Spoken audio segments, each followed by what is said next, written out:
Yeah, I couldn't explain the video. I did not know what was going on in Iran until today. That's just some random ass dude that walks up to 5 defenseless women and decides to beat them because they're not wearing their headdress properly.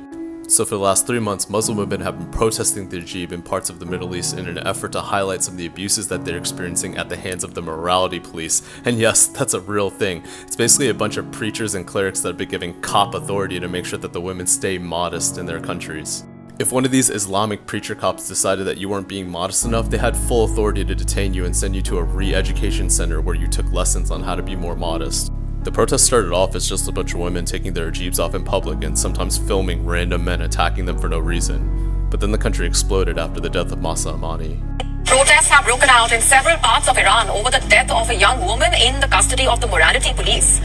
On Tuesday, Iran's morality police arrested 22-year-old Mahsa Amini. Her crime was not wearing a headscarf.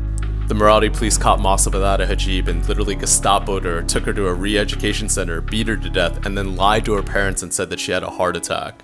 So now men and women in Iran are taking to the streets and screaming death to the religious dictator. And in response, the Iranian government set up 11,000 new re-education centers in order to suppress the riots. Side note, I just want to note how oppressed the women are in Iran. Like, the morality police and like the men over there aren't having issues with like crop tops or bikinis. Like, they're having an issue with covering their hair.